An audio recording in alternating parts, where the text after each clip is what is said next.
I don't think I'll ever forget the day my little brother Richie and I got off the school bus and headed home. I remember being hungry and hoping that Mom would have something we could eat before dinner. Everything was fine until we turned the corner. I didn't really realize what was going on. There were people in our yard, and there was a big truck in front of the house. I saw my mom sitting on the concrete steps in front of our house crying. I saw my dad with an angry look on his face talking on the phone. My dad was big, tall. He always tried to look like he was in charge. The problem was that he rarely was. As we got closer to the bustle in front of the house, Richie grabbed my hand. "Billy?" he asked with a tremor in his voice. "What are all these people doing outside our house?" "I don't know," I answered him. I went to my mom to find out. When I asked her what was going on, she said through tears that we had been victimized. Many weeks later, with the four of us squatting in a small one-bedroom apartment, I realized what she had told me that day. She told me that we were not victims. She told me we were evicted. It was quite a while before I realized what that meant. I think my dad was around for about another year. He was always angry at anyone. It wasn't his fault that his family had fallen below average. It was always his boss, the idiots he worked with, his stupid clients, neighbors, politicians, and so on. When he finally stopped coming to our little apartment, it was a real relief. Of course, our cash flow suffered, and the little luxuries we could have when Dad lived with us evaporated. On the other hand, we didn't have to listen to him rant about the injustices the world subjected him to. It was much more peaceful without him. It must have been another year after he left that we learned he had died. No details were given to me. My mom cried, and I tried unsuccessfully to conjure up a sense of sadness. He had become such a small part of my life that his death didn't have much meaning to me. But through my economically tumultuous childhood, the one profound memory that stayed with me was the day we walked home from school with Richie and were taken from our home. I knew I never wanted something like that to happen again. Next chapter. The only gift I got from my father was his genetics. My father was tall, and by the time I was in high school, I was 6 feet 5 inches tall. By my senior year of high school, I had grown another half inch and weighed 220 pounds. I was fast and quite athletic. I was good on the high school basketball team, but I was great at high school football. In the old days, getting a high school varsity letter in a different sport each season was an accomplishment. In today's sports world, if you want to be good, you specialize. So I started specializing in football. My high school football team was good. We didn't have a chance to win against powerhouses like Jesuit Prep and Eisenhower, but we eventually made it to state and won our first game against Capital from Olympia. I caught 8 balls and scored 2 touchdowns for East Milton. Eisenhower ended up winning by defeating a team from Vancouver. I was named first team All-State and had several scholarship offers. I ended up signing with the Washington State team. I was tempted to play for the University of Washington so my mom could see me play, but the Huskies didn't seem as interested as the Washington State Cougars. As a freshman, I played in a few games, catching 8 passes and scoring 1 touchdown. Our senior defensive back was Wendell Washington. He made the PAC 12 second team and will most likely play in the NFL next year. Our team was average and we got to a lower-level bowl.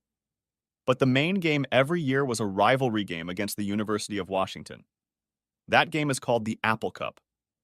Washington was one of the best teams in our conference and was expected to win the Apple Cup every year, which usually happened. And my sophomore year, they came back with a late score and beat us. Their junior year, they beat us by 3 touchdowns, and the arrogance of the Washington players was only surpassed by the arrogance of their fans. After that game, they threw trash and showed a complete lack of sportsmanship. I still remember standing on our sideline and watching the arrogant Huskies celebrate in our stadium. It was horrifying. My senior year was a successful one for me. I was an honorable mention preseason all-league selection. And importantly, I stayed healthy. I practiced hard all winter and all summer. I broke up with my girlfriend and was 100% focused on football. I was in the best shape of my life. It was hard work, but it was worth it. We approached our last regular league game, the Apple Cup, with a 6-5 record and would be heading to one of the lesser bowls again. So far, statistically, I had a good year. I had 41 receptions for 655 yards and 8 touchdowns. I was projected to be a first-team All-League selection and possibly be named America's best player. Before the last league game, the Huskies led 10-1. If they beat us like everyone expected, their path to the Rose Bowl would be open. The Huskies were led by their star quarterback, Nathan Nelson. This year's game was played at Husky Stadium in Seattle. We expected a loud and hostile crowd. The end of November in Seattle is usually humid, and today was no exception. When we took the field, the air was full of booing and taunts from Husky fans. I'm usually a pretty reserved person, but today I hated the Huskies and their fans. There was nothing I wanted more than to beat these guys. It didn't start off well. They scored a goal right away. Nelson scored a goal. Our movement stalled and we started hitting shots on goal. They started having trouble on offense too, and by halftime they were ahead 10-0. The weather was affecting the play of both teams. We scored 2 field goals in the third quarter, and they scored 1 touchdown. Washington leads 17-6 going into the fourth quarter. The rain picked up in the fourth quarter, and both teams slowed down. We were able to turn the tide when the Huskies lost a slippery ball at their own goal line. Remarkably, we managed to score our first touchdown, but we missed the extra point. The score? 17-12, Huskies ahead. For most of the quarter, neither team could get things going on offense. The ball was wet, so passing was difficult. With just under 3 minutes left in the quarter, we found ourselves at the 35-yard line. Our quarterback called for me. All the other receivers went to the left, and I ended up on the right side. I don't think I'll ever forget that play. In fact, I think that game made me a lot of money. It was in the top 10 games of the day on ESPN.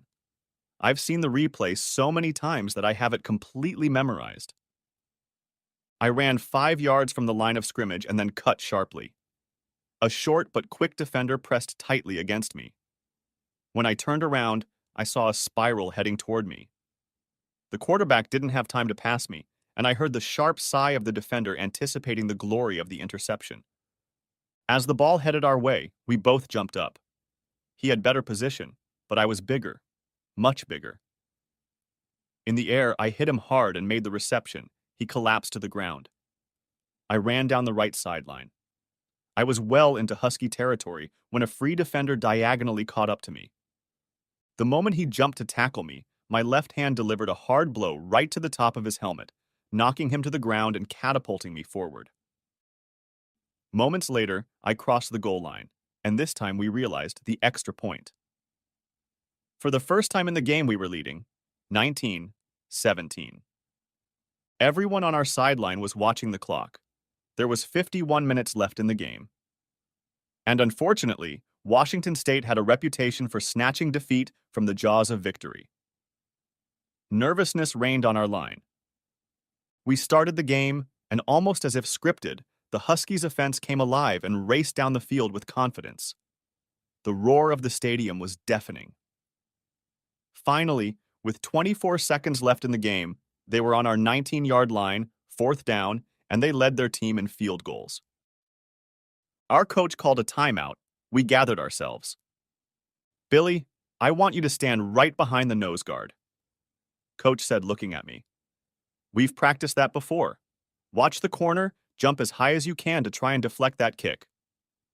I nodded. I was the tallest athletic guy. We practiced this situation. We just never had to use it before. As we lined up in a line, we heard the Huskies talking. "This is our home. It's that goddamn Cowging again. Go home to your farm," etc., etc. We were silent. For me, everything was happening like it was in slow motion. I was hyper-conscious. The ball bounced, the holder laced up, and the kicker bent over to make the kick. I think the bad weather affected the trajectory of the kick. It came out low. I timed the jump perfectly, so I wasn't even surprised when I felt the ball hit my fingertips. The tipped ball went straight up, and I cradled it against me as it came back down. I curled up on the ground holding the ball in my hands. We had won, and I was a hero. A late touchdown, and then a blocked kick. For a few days, I became a national celebrity. I was invited to be interviewed on some national sports shows, and the semi-famous game-winning plays were repeated numerous times over the next week or so. In the eyes of Washington State and University of Washington fans, I permanently became either a legendary hero or the asshole who kept the Huskies out of the Rose Bowl. Either way, my minor celebrity was often recognized by both sides. What surprised me most was the polarizing effect the outcome of that game had. Years later, while socializing with a Washington State fan, I briefly became a celebrity. And yes, I met the exact opposite negative reaction when a Husky fan found out who I was and what I had done. Next chapter. I was drafted in the third round by the San Diego Chargers, made the team, and received a 3-year salary that averaged $825,000 per year.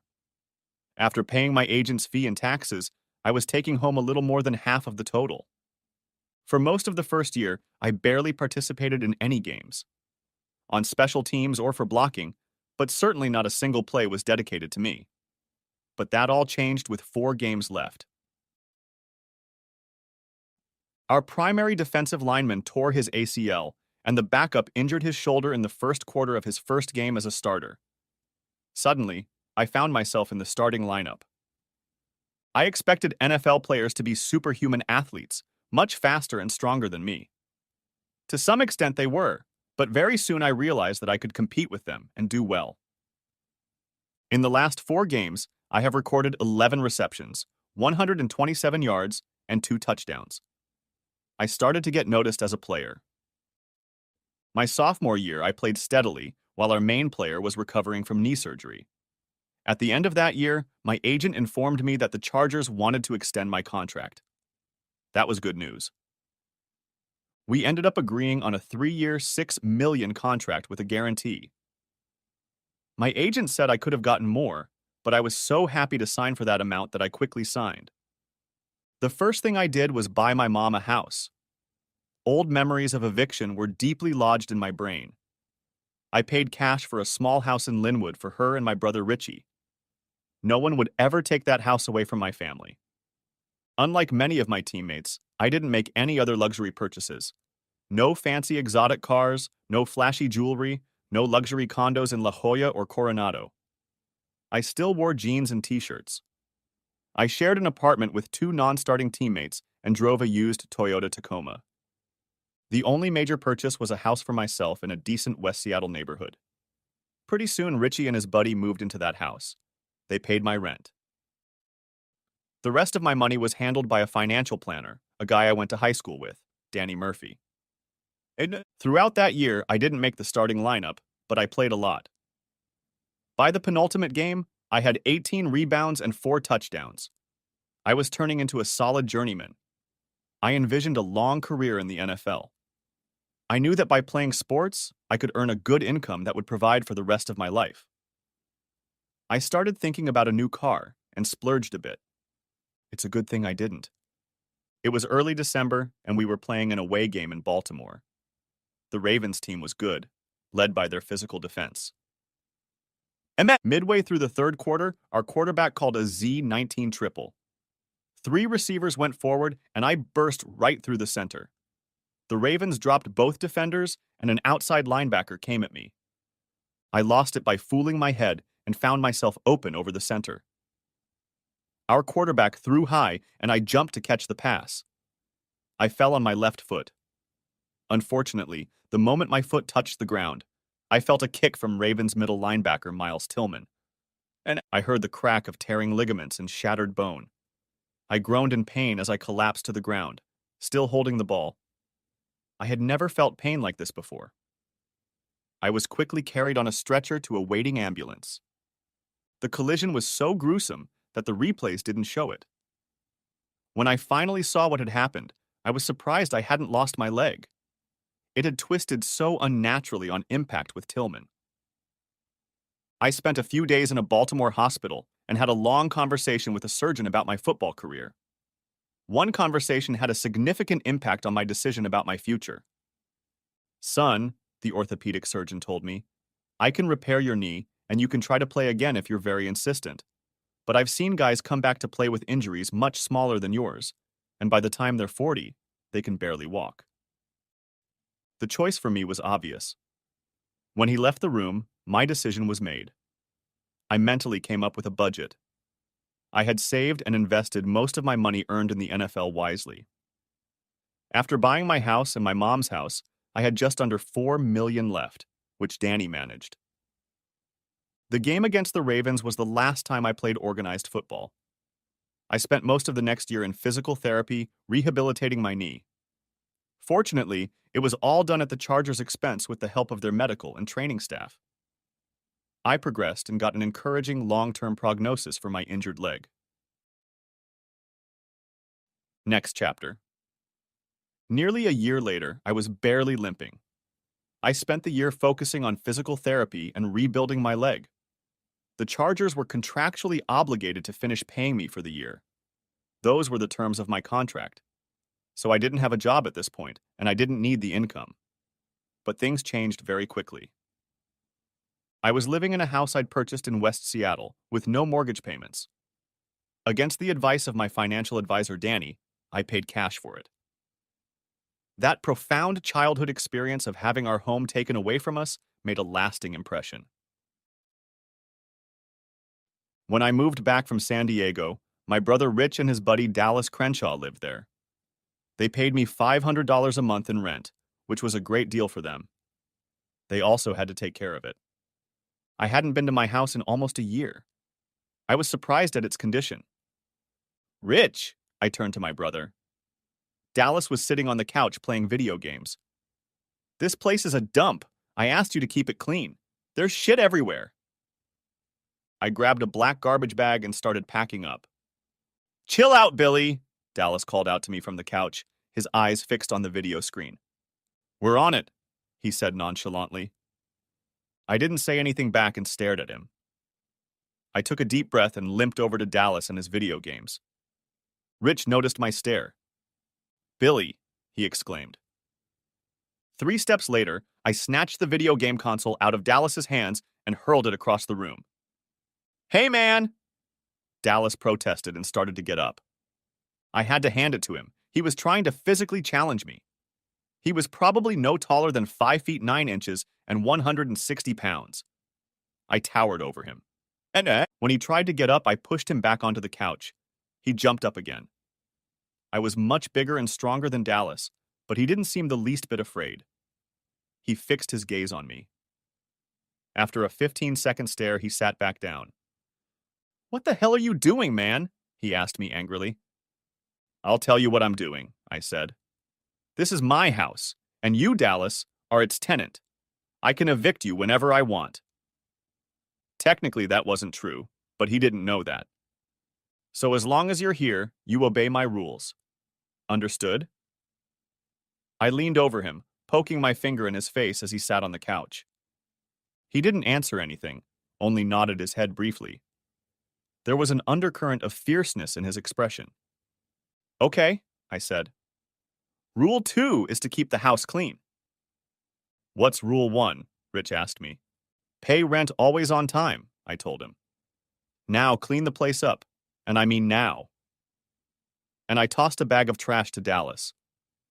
I was a little rougher than I needed to be, but I wanted to let them know, especially Dallas. This is going to be a tight ship, and if I started giving them slack, it would probably only get worse. After that first explosion, the 3 of us got along pretty well. I still had to occasionally lash out at Dallas, but gradually he got better. Having roommates wasn't ideal for me, but it was acceptable for the moment. I knew things had to change soon. I was the one who was going to be the one to make the biggest adjustments. Since my high school years, football had always been a huge part of my life. Now, obviously, I couldn't play anymore. In addition, I didn't have a job and my paycheck at the Chargers was about to expire. As I evaluated my life, I knew I had to have some sort of income. I also knew that at some point, I would want to have female companionship. I had a girlfriend, Chrissy, throughout most of my sophomore and junior year at WSU. She was a cheerleader, and I met her at football. Chrissy was a year older than me and graduated at the end of my junior year. She had a job in Denver and wanted to continue our relationship. At that point, I was less committed to the relationship, and we broke up. It wasn't some messy emotional breakup, more of a situational decision based on where we were both at in life. Truth be told, I think she still wanted to try to make a relationship work, but my senior year of high school, I was focused on football.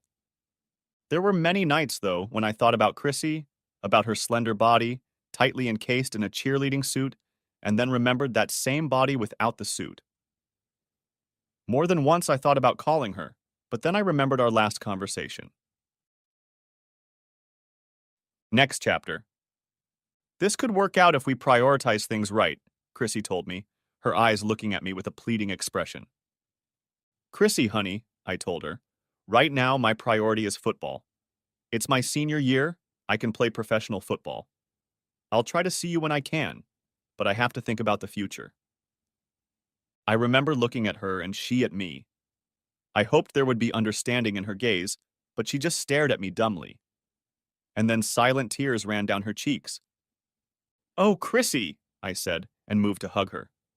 Billy's not here, she said, raising her hands palms up in protest. I stopped. In my mind, this was only a temporary break in our relationship. Obviously, for Chrissy, it was more than that. She took a deep breath. I need to catch a flight to Denver, she told me. She wiped away her tears and spoke in a more businesslike tone. But please, Billy, do me a big favor, she turned to me. Sure, princess, anything, said I, thinking that maybe everything would be okay after all. Please don't contact me, she said, and turned and walked away. That was over 4 years ago, and I honored her wish. I didn't talk to her, but I often thought about her and wondered if I had made a big mistake. Next chapter. It's Friday night, and I'm with my brother Richie, Dallas, and their buddies. We're at the Reef. As usual on a Friday night, the place was packed. The Reef was something between a friendly neighborhood bar and a pickup spot. The Reef had two main attractions, cheap booze and barbecue hot dogs. They got their sausages at a German diner in North Seattle called Schultz's. Schultz's sausages were fantastic, and the Reef had them cooked over an open fire. Good food and cheap booze always provided a crowd on the weekends. I quickly noticed that many of the girls at the Reef were a little different from the Chrissies of the world. They drank more, flirted more. That night, I got to talking to a girl who I think was named Leslie. I was a very minor celebrity, playing professional football, and I was easy to spot because of my size. Toward the end of the evening, I talked her into having a nightcap with me at home. With minimal formality, I informed Rich and the others that I was leaving, and I know they saw me leaving with Leslie. During the Uber ride to my house, we sat closely together, talking and laughing the whole way. When we arrived, there wasn't even the slightest attempt to pretend we were actually having a nightcap. We went straight to the bedroom. A few moments later, I heard a brief knock on my bedroom wall from the next room. Dallas. What was that? Gasped Leslie. Nothing, I said. Never mind. Where were we? I asked. The next morning, Richie and Dallas were in the kitchen when Leslie and I came out of my room. Good morning, I called out to them as we entered the kitchen. Rich, Dallas, have you met Leslie? I asked. At least my brother had enough manners to be polite to Leslie. Dallas was different. I haven't met her yet, but I'd really like to. He said it with a smirk. I looked at Leslie and she was clearly embarrassed. It didn't take a giant leap to realize that Dallas was peeking at Leslie, who had enjoyed her vocals the previous night. Sure, Leslie would never be confused with the typical neighborhood girl, but she was a sweet girl who had some pride and didn't need the comments of this immature asshole. I said nothing as I left to take Leslie home. On the way, she was a little quieter than before. I guess she was feeling a little uncomfortable. When we pulled away, she kissed me gently on the cheek. "I'll see you with Billy," she said, and that was the end of it. Later, when I got home, I pounced on Dallas. "Didn't anyone ever teach you good manners?" I asked. "What's the problem?" he asked with the same smirk on his face. "You know," I continued, "I'm trying to decide if I need roommates," I said. Rich and I had discussed the issue of home ownership many times. We had both lived through the nightmare of eviction and the subsequent housing problems we experienced growing up. I had already explained to him the value of rising property values and the tax advantages of owning real estate. The problem in Seattle was that housing prices were so high that Rich's income as a truck driver made it impossible to pay a large mortgage. I asked him if he could live with Dallas and if he had any friends who could help with rent. He nodded and said he did. The next day, I drove by several houses for sale on Zillow. While they were all expensive, I figured there was still room for a significant increase in value. Later that day, I met with my financial planner, Danny, and asked how much liquidity I could get quickly. He told me that about half of the money he was managing for me was liquid, a little over $2 million. A few days later, I met with real estate attorney Landon Kirsch and formed a small real estate investment company. My idea was to find 3 or 4 houses worth about $500,000, buy them for cash and either rent them out or do something else with them. I already had a plan ready to go. That weekend, we were at the Reef again. Once again, it was Rich, Dallas, a few other guys, and me. I saw Leslie at the other end of the room. Since we had hooked up that first night, I had been with her a few more times. But there were a couple problems. The first was that she lacked self-esteem. The second was that I noticed that I wasn't the only guy she was leaving the bar with. I know, double standard, but I couldn't help what I thought. And there were other girls at the Reef that looked like Leslie, and some seemed available, but I wondered if I wouldn't just get another version of Leslie if I pursued one of them. I wondered if I was getting bored with the whole Reef scene. And then there were the football fans. It started with the question, "Aren't you Billy Damon?" And then it went from there. A lot of them were nice, especially the Washington fans, who often bought me drinks. Even some of the Washington fans were okay, although occasionally there would be some jerk who would say how lucky we were to win the Apple Cup all those years ago. I just nodded and hoped they would go away soon. But there was one group of fans who were the worst. They told you about all the things you could have done better in the game. The ones who criticized your play when it was obvious they had probably never played organized football. Those types, figuratively speaking. B, standing on the sidelines and telling you what you did wrong, really annoyed me. I suppose the same kind of uninvolved criticism happens to actors, artists, musicians, and writers. I just got tired of those comments, as I'm sure others did. Later that evening on the way home, I wondered if it was just me, or if the rest of us were sick of the Reef, too. "I like the Reef," my brother Richie said. "It has cheap beer and usually a lot of cute girls," he added. I nodded. "My cousin talks about castaways in North Seattle all the time," Dallas cut in. "Maybe we'll try to go there next weekend." "Never heard of it," I said, "but let's give it a try." That week, I made a small offer on a house in a Renton neighborhood of blue-collar families. It was a cash offer, as is, with an inspection condition. Late Friday, they offered a slightly higher price and gave me until Monday to make a decision. It was still a good deal, but I had a few issues to work out first. I had a bit of a plan. That weekend, we decided to drive to Castaways. All the way there, Dallas was telling us what a great place it was, according to his cousin Vince. When we pulled up, I wasn't impressed. A low, dingy building with no windows and an old ship's wheel attached to the paneling. A neon sign flashed red lights, "Castaways." It looked like a dive. We went inside, and my first impressions were confirmed. It was a dive. Compared to this place, the Reef was a haute cuisine restaurant. I was about ready to turn around and leave when suddenly there was a shout from the far end of the bar. "Dallas!" Someone called out, "You did it!" Dallas, Rich and I were called to the far end of the bar near the pool tables. I assumed it was Cousin Vince who called out to us. As we walked, we picked our way through an unfriendly, rough-looking crowd. We've got to get out of here, I thought. So Dallas introduced us to Vince and a couple of his buddies. They looked more like ex-cons, but they seemed a little friendly. I turned to Richie. "Let's get out of here," I said. "Reef doesn't seem so bad compared to this place."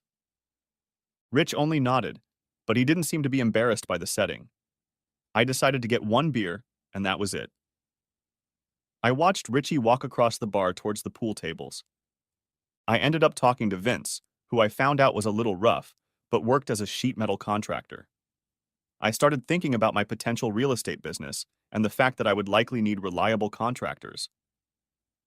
I started asking him about cost and other construction issues. "You know who's really good?" he asked, and nodded toward Dallas. I knew Dallas did something in the HVAC field, but apparently we had never talked that much about his profession. I sat for a while, thinking about the house in Renton and the fact that maybe Dallas could help me with something. I was deep in thought when suddenly I heard a noise from the far end of the bar. I saw two big guys, shorter than me, but much heavier, shoving Richie.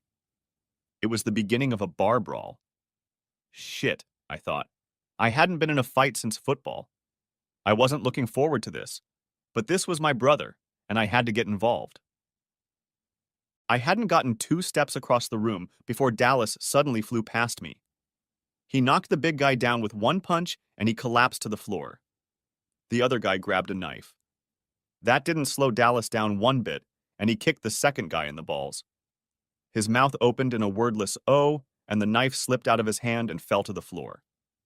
He slumped against the wall and slid into a sitting position. At that moment, a group of roughnecks from the front of the bar must have noticed what was happening. I saw movement heading toward the pool tables. "Dallas," Vince addressed him, "you guys better get out of here." And he opened the side door leading to the parking lot. I didn't need to be told twice. I grabbed Richie, and the three of us ran out the door straight to our car. As we pulled out of the gravel parking lot, I saw the crowd, silhouetted from behind the open side door, spilling out into the night looking for us. Luckily, we left before any of them could chase us. What a night, I thought on the way home. That night, I learned a few things. One was that Dallas knew how to build houses. Another was that Dallas was a loyal friend of Richie's and would stand up for him. Both of these points were important, but in different ways. This information helped me make my decision. The next day, after all the stories and recollections of the night's adventures, I asked Richie and Dallas to sit down at the dining room table. I had something rather serious to discuss with them. I handed each of them a folder I had put together in the morning, long before they woke up. "Okay, guys, I have a proposition for you," I told them. Rich looked at me while Dallas leafed through the pages in the folder. "I'm going to ask you guys some questions to see if this will work," said I. They looked at me in confusion. "First, are you both interested in owning a house?" They nodded affirmatively. "Would you be able to live together, perhaps with another neighbor?" I then asked them if they could afford the payments of $1,200 a month and if they could make a down payment of $25,000 each. I listed a few more conditions. They answered yes to all the questions. "What's going on, Billy?" my brother asked. I told them I have a plan. I'm buying a house in Renton. The pictures are in a folder. I told them I could either rent it out or they could each buy 25% equity. They will have to find another partner in the house who wants in on the deal. I told them I would retain a quarter interest in the house. They would pay me $1,200 each month. We discussed this for the next hour or so and went over any questions they had. I told them that I was going to get my realtor's license, and if anyone wanted out of the deal, they would be required to use me as the agent to sell their share. The advantage to Rich and Dallas was that they would be buying something that had value rather than renting. They would receive tax benefits and experience an increase in wealth as the value of the property increased. Otherwise, they would not be able to buy anything in the Puget Sound market for a long time to come, if at all. After our conversation, they both agreed that they wanted in on the deal. The advantage to me was the monthly cash flow, their down payment that I would use to buy other properties, the same wealth growth through appreciation that they had since I retained 25% of the house. And finally, if someone wanted to sell their share, I would get a commission on that sale. And another benefit, I would no longer have those two as roommates. The next day, I accepted a counteroffer and bought a house in Renton. The transaction was to take place in 45 days. Immediately, I went looking for other properties and signed up for real estate classes. My best advertisement was Rich in Dallas. They told all their buddies that they were going to be real estate owners, and their buddies loved the idea too. I had a whole line of potential clients to sell part of the house to. I met with my attorney, Landon Kirsch, and made sure everything was prearranged. All the terms were in compliance with state real estate laws, and the contract was fully executed. Rich, Dallas, and another of their buddies signed the contracts, and before we knew it, we were moving into a house in Renton. In the meantime, I found another house in North Tacoma to buy. Once I bought it, I kept buying. By the end of the year, I had 4 properties, with 2 or 3 people each buying stakes in their respective homes. I passed my real estate exam and now represented my own buying interests, saving agent commissions. I had a business to run, and it was a business that required little effort. I had a steady income from payments on all 4 houses, over $10,000 a month. I had money from down payments to buy other properties, and I had income from my equity in each house. From a business standpoint, I was in great shape. But from a personal standpoint, I was a little bored. I had the occasional chat with Rich, Dallas, and others, but it was getting tiresome. Tuesday morning, I was browsing the internet for current real estate listings when I got a call from my attorney, Landon Kirsch. "Billy, are you free Saturday night?" he asked. I replied that I was. Landon explained that he had purchased a table at the Puget Sound Children's Foundation's annual charity auction. He asked me to sit with him, his wife Helen, and a few other people. "And Billy, it's a pretty formal event," he told me. I smiled silently, knowing that my usual attire even at a meeting with a lawyer was probably sweatpants, and if I was feeling particularly formal, I wore jeans. I told him I understood and would see him on Saturday night. That Saturday, I met Landon and Helen Kirsch in the ballroom of the Governor Hotel in downtown Seattle. I was in a suit and looked somewhat sloppy compared to the others. Many of the men in attendance were wearing black ties. It was a decidedly different setting than the Reef. I wandered around the ballroom, happy to be in such a new, refreshing environment. It was a lifestyle I could imagine. There were tables of silent auction items, and many visitors were perusing them, pondering where to spend their obviously rich stores of money. At one point, I struck up a conversation with a gentleman, a Husky fan who recognized me. He was pleasant, but I found myself listening to all the reasons why the Huskies should have won that Apple Cup game my senior year. I nodded and smiled, my interest in what he was saying long gone. In fact, I was desperately looking for any excuse other than disgusting rudeness to remove myself from the conversation. Fortunately, relief came. "Charles?" Called a voice, and my chatty buddy, as I now realized Charles, looked away from me in the direction of the voice. My athletic instincts were still there, and I quickly turned away from Charles. The only problem was that I collided forcefully with the man on my right. I was so desperate for a way out that I didn't notice the man standing on the opposite side. The first thing I noticed was that my forearm was in firm contact with the victim of the collision. The second thing I noticed was a tall, handsome woman. "I'm sorry," I began. "I didn't mean to." And that was the end of it. She was a classic beauty, green eyes, a half smile on her lips, dark hair swept back, showing off the thin bones of her face. She was tall, easily reaching 6 feet in heels.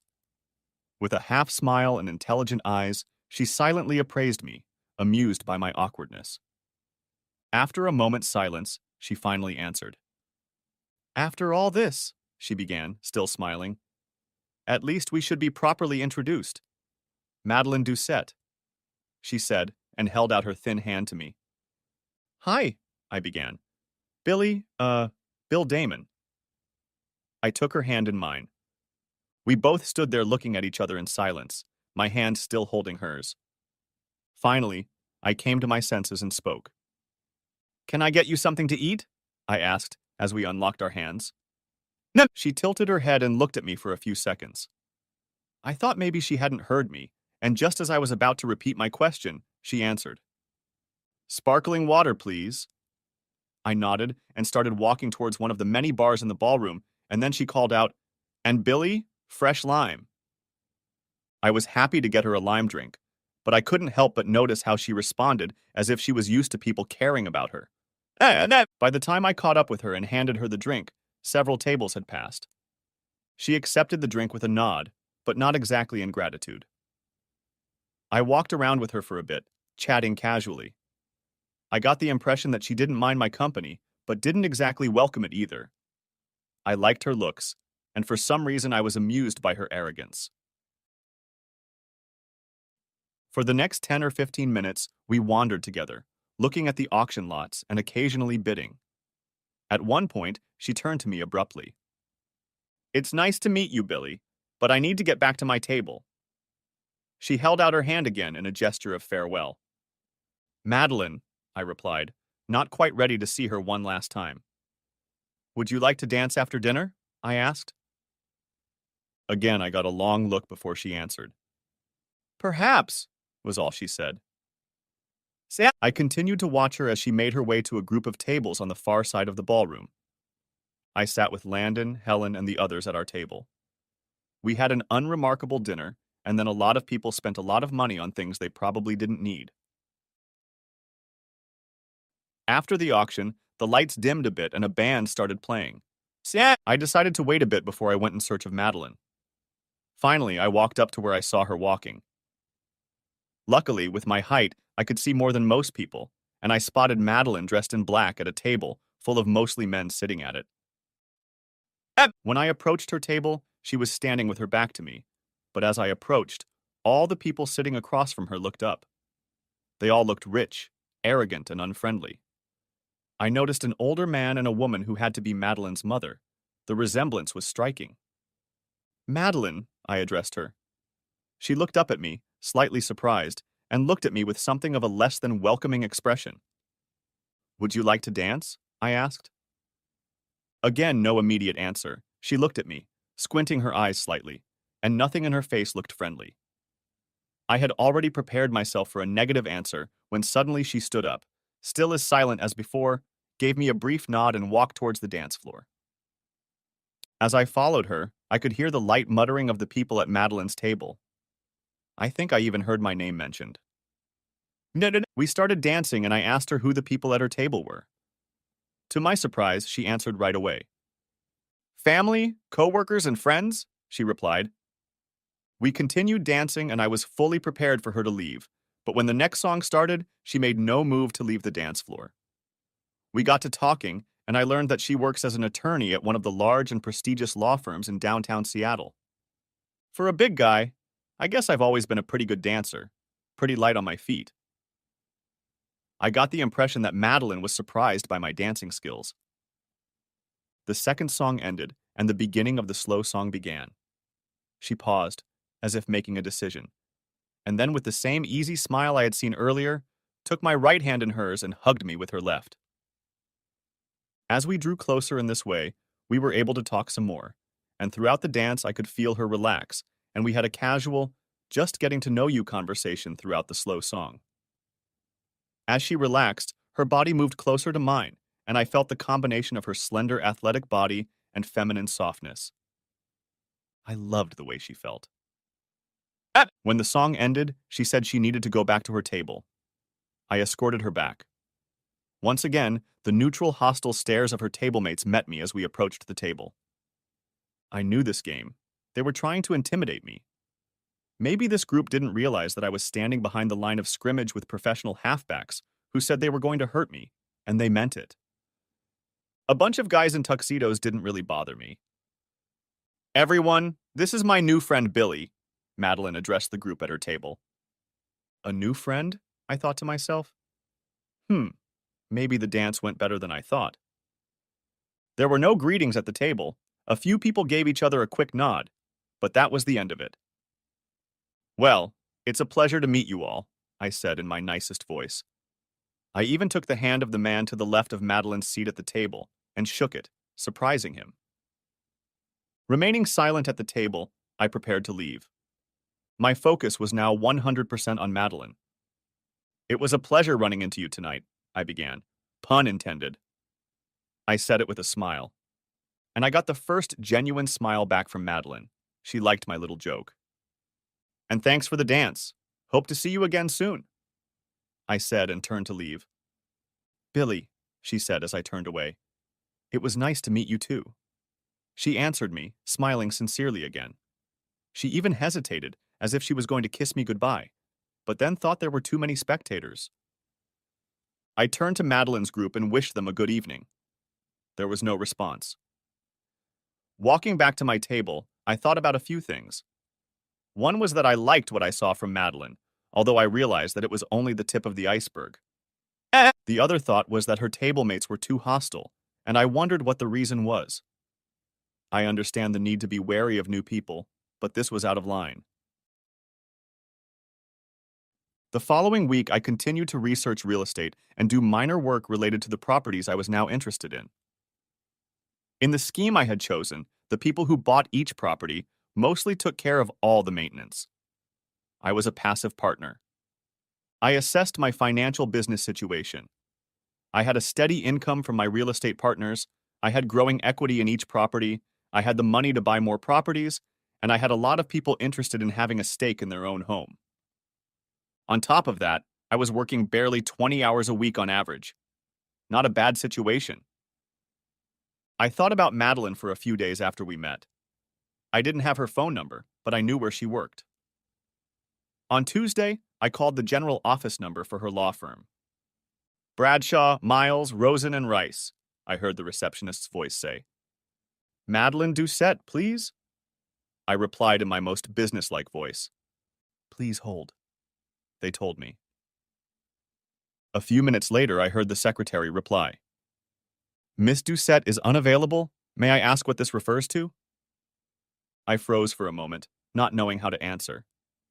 Then I gave her my name and phone number and asked Miss Doucette to call me back. Saying I still hadn't heard anything by Friday and called her back. Billy Damon for Madeline Doucette, I told the receptionist. Please hold.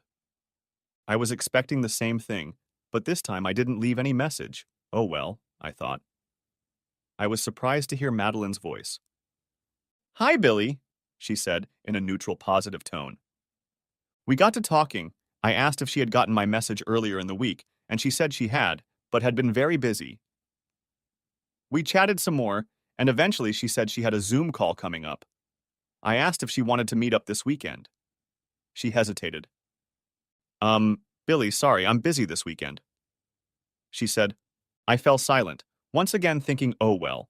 But then she interrupted my negative thoughts. I'm free Monday night, she said. Okay, I thought. We'll see what happens on Monday. Monday, we met at Cecilia, an upscale bar in downtown Seattle. I was dressed in nice jeans and an unbuttoned long-sleeve shirt. Almost all the other men in the bar were in suits and ties. I usually stood out a bit in restaurants and bars because of my size, but now in this company my attire was different too. Madeline was dressed professionally and noticed me as soon as she walked in. She walked straight to my table and gave me a surprised kiss on the cheek. My mood got even better. We ordered drinks and an ahi appetizer and then shared a Caesar salad. The conversation was positive and easy. In addition, my impression of her beauty, if that is possible, was enhanced after this encounter. After talking some more, I broached a topic and I wasn't sure how she would feel about it. Madeline, may I call you Maddie? I continued without waiting for her response. What's the deal with all those people at your table at the auction? I asked. She raised her head with a puzzled look. Who? What people? She asked. All of them, when you introduced me, acted like I was a barbarian from a rival village who had come to steal their women. I said this with a smile on my face to make sure she didn't think I was angry. Don't worry. It was my family and a few others. Sometimes they can be a little shy at first, she told me. I sat there looking at her in silence. Shy, I thought. They weren't shy. They were acting like rude assholes. I kept those thoughts to myself. What do these barbarians do to the women they steal? She asked, looking at me and covering my large hand with her smaller, thinner one. I thought I might be on the verge of physical intimacy. This thought was reinforced when she asked me to walk her to a house 2 blocks away. We chatted during the short walk, but I was on autopilot. I was contemplating everything that might soon happen at her apartment. This is it, she told me as we stopped in front of a modern high-rise. My ideas about intimacy changed dramatically. It was clear from her body language that I wasn't going to invite her upstairs. Nor was I planning a strategy for what to do next. I was so absorbed in my fantasy of the night's cocktail turning into a new partner. Thanks for the evening, Billy. I'll see you later, she said as she walked out into the lobby. Maddie, I called out to her. She must have been sorry to see me standing on the doorstep, looking completely confused as she walked away. She stopped, smiled, came back and kissed me sweetly on the cheek. Call me, she told me as she entered her building. I was still standing on the sidewalk, looking inside with a confused expression on my face. Through the glass, I thought I saw her laugh as she looked at me again. That evening, of course, took a different turn. The next day I called her and got the same greeting. It was still the same. Miss Doucette is unavailable, to which this refers, and you can leave a message. I did just that. Another real estate agent called me and told me about a house in Madison Park, a very upscale and expensive Seattle neighborhood. Billy, this house is going to go fast. They're asking $600,000, and he paused. It's going to need work, a lot of work. But Billy, you've got to act fast. Someone is going to get a hell of a bargain, he told me. I was interested, very interested. In fact, I already had a plan for what to do with the place if I got it. I told him I'd meet him there at 9 a.m., and on the way I called my financial expert, Daniel Murphy. Danny, how much cash can I get? I said. Like today, I asked him. He told me to hold on. After a minute, he said I currently had $463,000 in liquid assets.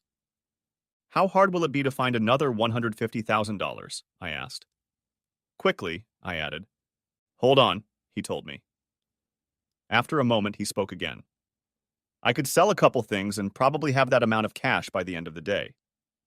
But as your financial advisor, it's my duty to ask what you need all that money for, he added. Set. I told him not to worry and to call back in an hour or so. I arrived first, and it was obvious from the outside that there was a lot of work to be done. The roof, siding, windows, gutters, all of it needed replacing. The yard was a jungle. But I looked around.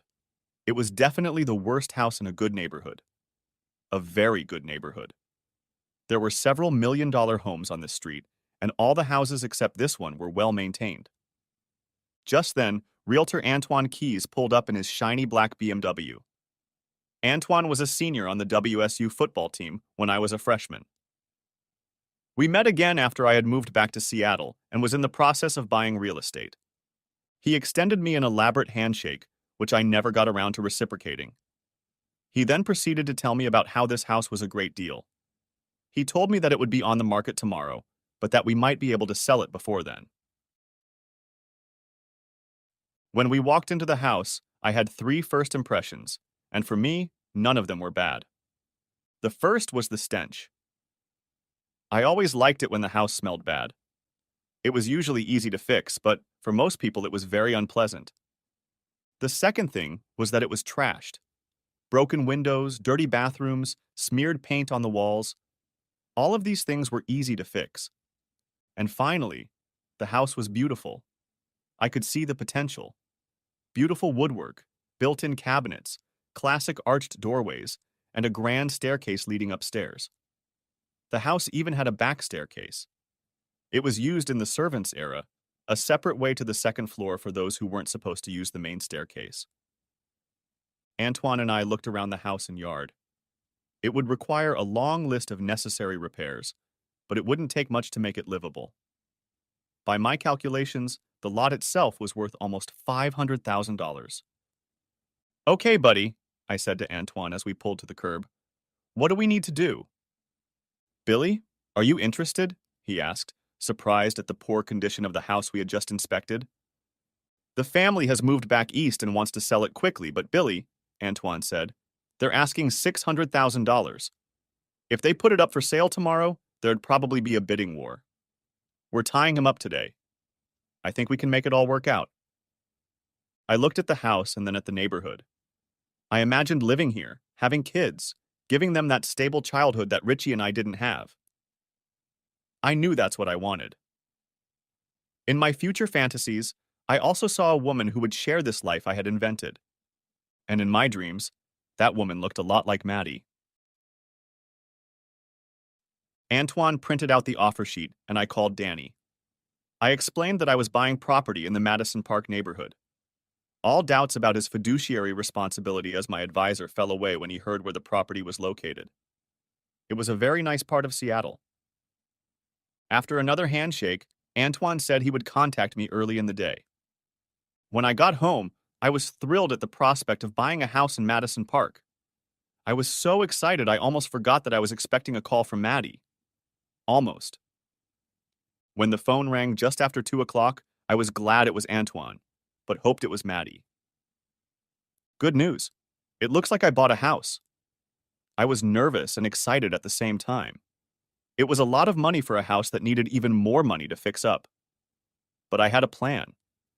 I was going to sell my house in West Seattle. I had a list of people interested in sharing in my own house, and there were 3 people I knew that I could sell it like all the other houses I'd sold. And my house was more beautiful than all the others I had sold so far. Their down payments would fund the renovation of the house in Madison Park. And the total payments from the 3 of them would have totaled almost $4,000 a month. Another cash flow. In addition, I retained a 25% interest in the house. Between selling my house and buying a new one, it was busy, and for most of the week I forgot about not hearing from Maddie at all. By Friday morning, I had done the title search, signed the paperwork, and moved on to the transaction of selling the new house. I would get the keys this afternoon.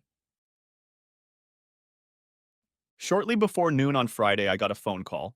I didn't recognize the number and figured it was probably the title company. I was very surprised to hear Madeline on the line. "Hello, stranger," she said to me. There was so much I wanted to tell her. I wanted to tell her about my house, about my plans, but I took a deep breath and slowed down. "Maddie," I said, "I'm glad you called." "How are you doing?" I asked, and we proceeded to make punctual small talk. Finally, I asked what she was doing on the weekend. "I'm free Saturday night," she told me, and we agreed to have dinner on Saturday. I would pick her up at 7 p.m. Friday night, I spent some time at the house making a list of projects. Dallas met me there at 7:30. Dallas, I learned, was quite a handyman, and, despite his sometimes scruffy appearance, was quite precise in his home improvement skills. I asked him to give me a quote on a few repairs. The next day, I arranged for landscape contractor Oscar Morales to have his crew come in and do the yard. While they were doing that, I started doing the most important cleaning in the house. I bought fans and odor neutralizers, so being in the house for extended periods of time was quite tolerable. That night, I picked Maddie up from her apartment downtown. I took her to a small bistro on the outskirts of Madison Park. There were plenty of good stores in the neighborhood. It was also only 4 blocks from my new home. We had a pleasant dinner, chatting cozily about life. At this point, I didn't say anything about the new house. I did, however, study Madeline. She was classically beautiful. Dark hair, a slender, athletic body with lovely curves. But in addition to her good looks, she had intelligence, personality, and an arrogance that I was beginning to like. I liked confident women. After dinner, I asked her if she wanted to go for a walk. She looked at me a little confused, but agreed. We walked down the street in a direction that seemed random to me, but I had a definite goal in mind. We talked about the neighborhood and the styles of the different houses. We noted the houses we liked, the well-maintained yards, and other notable architectural features. Finally, we pulled up to my house. "What do you think of this place?" I asked her. "Pretty shabby," she replied, "but it had potential." "Let's go," said I, walking up the walkway to the front door. "Billy," she said, "there must be someone living there. Come back here." I ignored her and invited her to follow me. She reluctantly followed. When I reached the front door and unlocked it with my key, she looked at me questioningly. "What's going on, Billy?" she asked. She followed me in. We stood in the entryway and looked around. Most of the smell was gone. All the broken glass and graffiti had been cleaned up. The place could still be categorized as a dump, but compared to when I first saw it last Tuesday, the improvements were significant. "I bought it," I told her. "You bought a house in Madison Park?" she asked. "When did that happen?"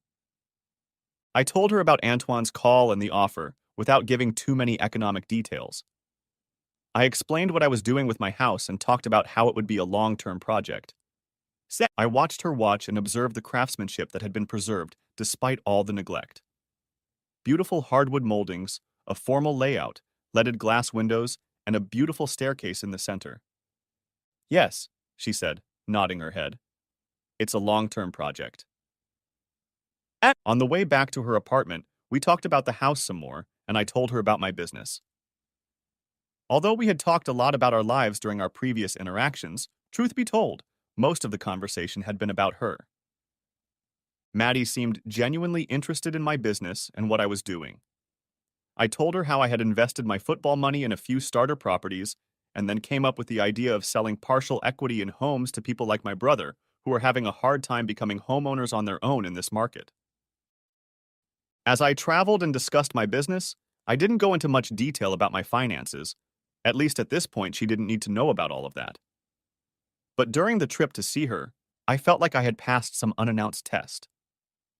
Perhaps there was some kind of reward for passing it? My imagination kicked in again, and I was even more optimistic when she invited me back to her place. She had a modern apartment with light-colored furniture. It was on the 8th floor, and the small patio had a beautiful view of downtown Seattle and Puget Sound. The apartment had 2 bedrooms, one of which served as an office. After a few minutes of looking around the apartment, the beautiful Maddie turned to me and put her arms around my neck. My hopes for a grand reward rose. Then she kissed me. "Thank you for a wonderful evening," she told me, as she gently and firmly turned me toward the front door. And here I thought things were going in a completely different direction. Reluctantly, I walked to the door. When we turned to say goodbye, she must have seen the confused look on my face. "Billy," she began, "this is only our second date. There are rules," she told me. The next week was busy with my usual business, as well as picking up contractors for a house in Madison Park. Dallas and his buddy were doing the kitchen, but because of their work schedules, they could only be there on evenings and weekends. I was pretty hands-on and handled a long list of projects while relying on hired labor for finishes. Out of the blue on Wednesday, I got a call. "Hey, Billy," it was Maddie. "I thought I'd heard from you by now," she said good-naturedly. I was going to call her. I just didn't have time. "How about dinner Saturday night at my place? You'll bring the wine." "Sure." I was glad she called. "See ya." A click, and she was gone. The phone conversation was short but pleasant. Throughout the week, I was slammed with fantasies about Maddie every now and then, but then I talked myself out of it. I knew that by changing my expectations, I would be less disappointed. I shouldn't have bothered. Soon we were both on the bed. I didn't end up staying the night at her place, but we agreed to have lunch the next day. Lunch went fine, no awkwardness after our intimacy the previous night. Very comfortable. I was moderately satisfied with the discussion of our relationship, but I had yet to discuss the details. That may come later, but we seem to have fallen into an enjoyable and satisfying relationship. I guess from a certain point of view we could now be called boyfriend and girlfriend. Meanwhile, things were going well for me. I continued to buy residential real estate and sell interests in each property, leaving a small percentage for my company. I was at the point where I could afford to hire someone to handle the daily calls, but at that point, I decided not to. The truth was that I didn't have much to do. That week, I had lunch with my financial advisor, Danny Murphy. He brought a large printout with all sorts of charts and graphs bound together for me to look over. Some of it I understood, and some of it I didn't quite get. The gist of it is this, Danny began. After you retired from football, you had $4,274,000. Since then, you've bought and sold 11 residential properties, not counting the house in Madison Park. Your share of those properties is just under $3.5 million. Your pre-tax cash flow is currently about $21,000 a month. He paused. You still have almost $3 million that I manage and a house in Madison Park. Sounds good, said I, wondering if there was some downside here that I wasn't seeing. Good! He was almost shouting. Billy, you're on the cusp of riches and you're not even 30 years old. You've got investments, cash flow, a house in a great neighborhood, and aren't you dating anyone? Yeah, I said. It's only been a few weeks, but she's great. Who is she? He asked. Her name is Madeline. She's an attorney at a big law firm downtown. I met her at some charity auction, I told him. Madeline, he said, averting his gaze and putting his index finger to his lips. Madeline who? Doucette, I answered. He paused and stared at me. Wait a minute, he said. What's the name of the law firm? He asked. It's called Bradshaw, Miles, something and something, I think, said I. Now he was really looking at me. I know who she is, he began. She looks great. But have you met her father? He asked. I replied that I hadn't, that I had only seen him at the auction, and he hadn't been formally introduced. Danny told me that he's a big supporter of the University of Washington and that he works for a large investment firm and has for a long time. He's a little arrogant, I've heard, added Danny. Madness! Later, I wondered if that might have been the source of the hostility. Maybe he recognized me at the auction back in my football career? No, I thought. That's impossible. Really? He certainly seemed arrogant. I would probably meet her family sometime in the future, but I decided not to worry about it until that happened. Not 2 weeks later, Maddie asked me to come to her mom's birthday party at the Rialto on Sunday night. Sure, said I. Meeting the family was a positive step in building relationships. And don't mind my dad, she told me. He can be grumpy sometimes. She said this with a slight chuckle. That Sunday night at the Rialto when we arrived, I realized I might have been a little underdressed. I was in nice jeans and a polo. Most of the others were in slacks and sport jackets. No ties, but certainly more formal than me. In the group were her mom and dad, 2 other couples the same age as her parents, and her brother Ryan and a blonde girl Madeline said she'd never met. They were all sitting in a secluded corner of the restaurant. When Maddie and I walked in, the conversation abruptly stopped and all eyes were on us. There was curiosity mixed with slight hostility in their expressions. Maddie introduced me to the guests, and everyone seemed polite until we reached her father. I held out my hand. Billy Damon, Bill, I said to Mr. Doucette. So, he replied, showing no particular warmth in his greeting. Bill or Billy. This guy was already annoying me. Well, technically, I guess my name is William, I said, smiling at his sour expression. But my friends call me Billy. I explained good-naturedly, trying to melt the ice. Nice to meet you, William, he said. Robert Doucette. He finally introduced himself and then turned to one of the others, effectively dismissing me. I met my brother Ryan, and he turned out to be a miniature version of his father, though he didn't boast the same arrogance as the old man. Where I grew up, we had a word for guys like Ryan. Some of the other people seemed much nicer, and Myra, Maddie's mom, turned out to be pretty nice in general. She asked me all sorts of questions about my life. I think it was a mixture of polite curiosity and tacit judgment about whether I was good enough for her daughter. Fortunately, we were seated at the opposite end of the table from Robert. The evening dragged on, and as we were about to leave, we said goodbye to her parents. I noticed that Robert had had a few cocktails and a fair amount of wine. He didn't look drunk, but he was definitely affected. Out of the blue, having nothing to do with the topic of conversation, he turned to me. "You know you're damn lucky," he said to me with slight rudeness. I turned to Robert, not understanding anything. "Excuse me?" I asked. "You know what I'm talking about." His voice went up half an octave. "The football game, the Apple Cup. We kicked your ass all over the field that day." Slowly, it dawned on me. He was talking about the game my senior year of high school. It still bothered him. How weird. "We deserved that win. We were going to go to the Rose Bowl, and then the damn Cougars got lucky," he continued, the bitterness still fresh in his voice. I turned to him. "Do you remember your former coach Rick Neuheisel?" I asked Robert. He nodded, hostility and intoxication in his voice. "What's wrong with him?" "He had this expression," I said, and paused. "It goes something like this: scoreboard, baby." The meaning is clear. Despite what happened in the game, the only thing that really mattered was the final score. With those words, I turned away and said goodbye. On the way home, Madeline asked me what I had said to her father. I simply told her that we had talked a little about football. She froze for a moment. "Huh?" she began. "He looked upset, not happy about something."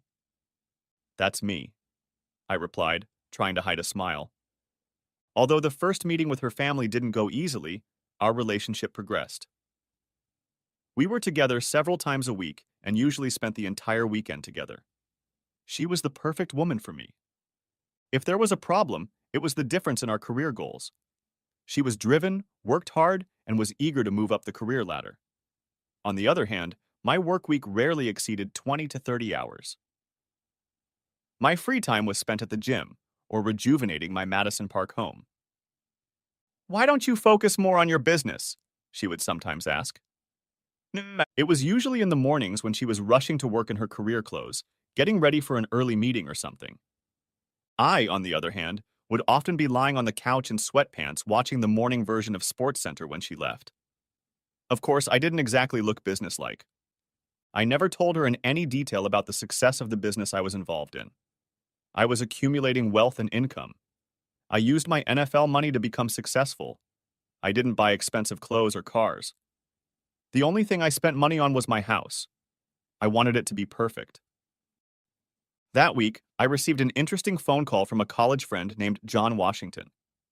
John was a freshman on my senior year WSU team. We had become friends my senior year at WSU. "Billy, haven't talked to you in a while," he began, "but I've always liked you. Now I need your help." "I talked to Antoine," Keyes suggested, "and he said you help people move into the houses they own." I told him that yes, I do that sort of thing. Then he said he and his wife had just gotten divorced and they had to sell their house. He needed somewhere to put his half of the money from the sale of the house, but he didn't have enough money to buy a house on his own. "The other thing is that I need a place to live very quickly," he added. I told him that I didn't have a place to live right now, but I should have one in a few months. "A few months," he said. "I need something now." I told him I would keep his number and make inquiries. He wasn't too enthusiastic. Later that day, another real estate agent called me and told me about a house in Kent. "It's a hell of a bargain for the right buyer," he told me. It was a 3-bedroom, 2-bath home in a prime location in a nice Kent neighborhood. When he told me they were only asking $325,000. I immediately knew there was something wrong with the house. This house, as he described it, should be worth at least the mid-400,000s. "Okay," I said. "What's the deal?" "The house is in decent condition," he said, and then paused. "But there are squatters living in it. He told me." Nah. He said that the people who owned the house had been away for a few months, and when they came back, there were other people living in their house. When they asked them to leave, the owners of the house started threatening them with physical violence. It turns out that under some obscure law, these squatters, criminals, have rights, and you can't just ask them to leave. There's a lawsuit. I called Landon, my attorney, to get some information about squatters' rights. Here's what Landon told me. Squatters have legal rights. Washington state law allows squatters to live in someone else's property if the actual owner does not take legal action to force an eviction. In addition, squatters can claim full legal possession of the property under adverse possession. Landon, I asked, how is that possible? He had no logical answer. So, how do I get rid of squatters? I asked. He replied that the landowner would have to start the eviction process. This can be very expensive. When squatters find out they are being evicted, it often results in damage and destruction to their property. Another point Landon told me about is that over the months of the eviction process, squatters can run up utility bills, and then the rightful owner ends up having to pay them.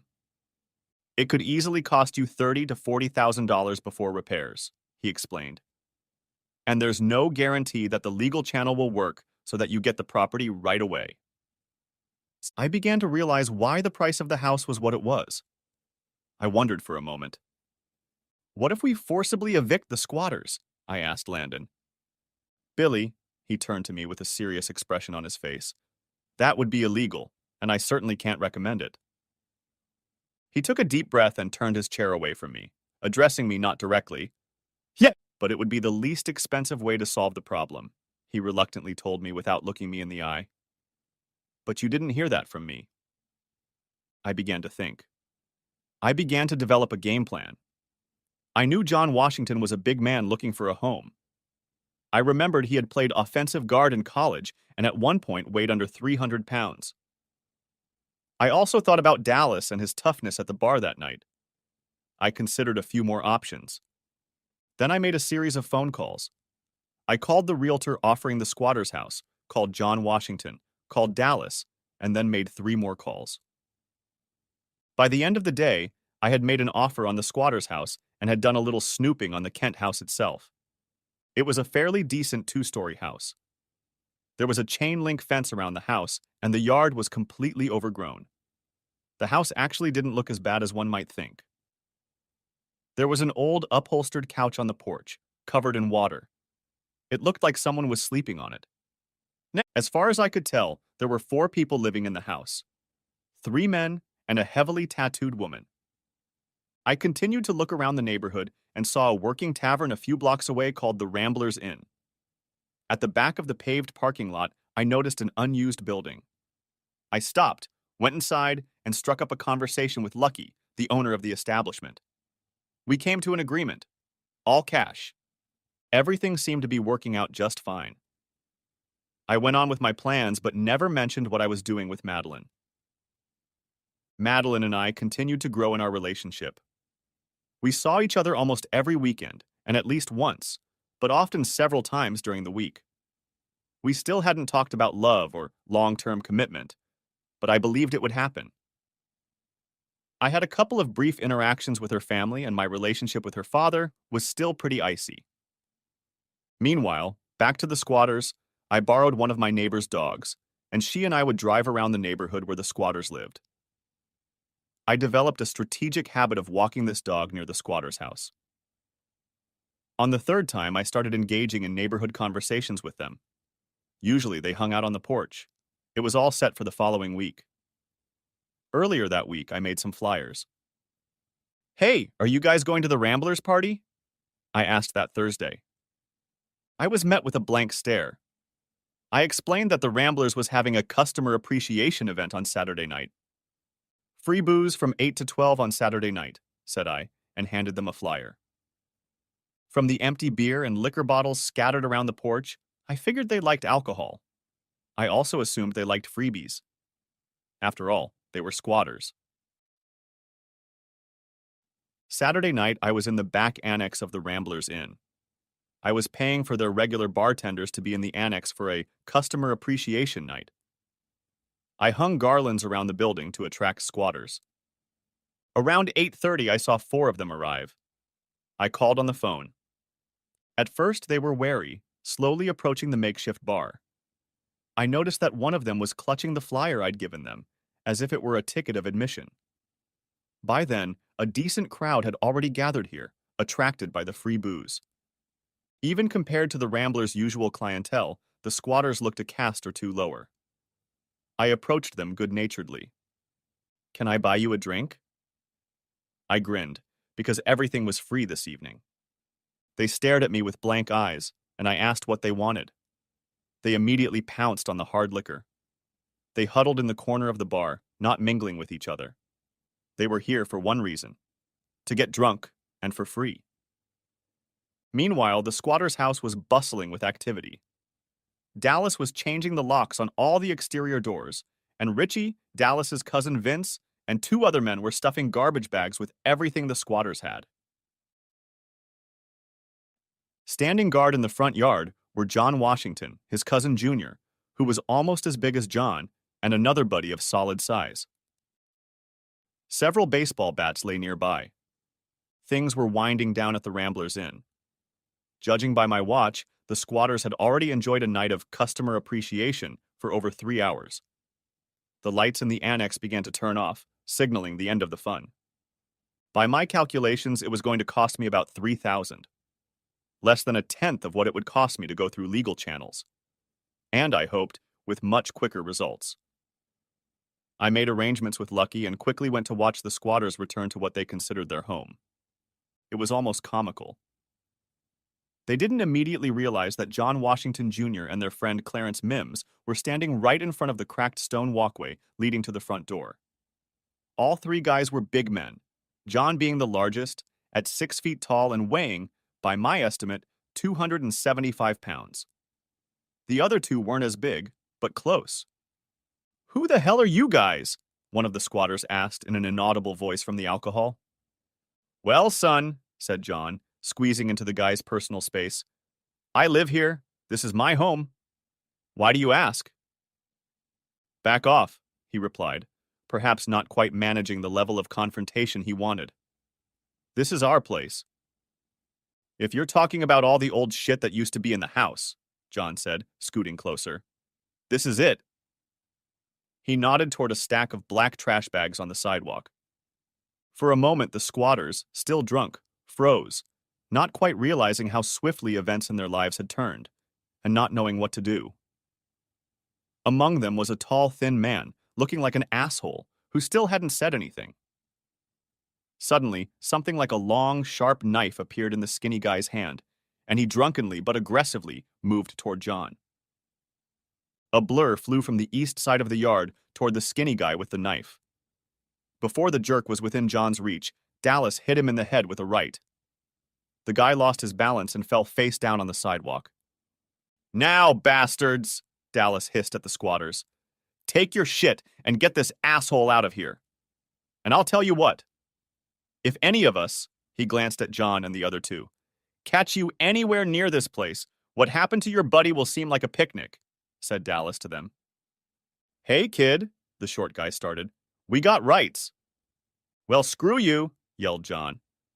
"I paid good money for this house, and you're not going to come in here and try to live your sorry asses in my house." By this time, John had picked up a baseball bat and was staring at the drunken, frustrated former quartet members. The ragamuffin group helped their wounded comrade up, picked up their bags, and left. Junior and John guarded the house for a few days just in case. But we soon realized there was no need. We never saw them again.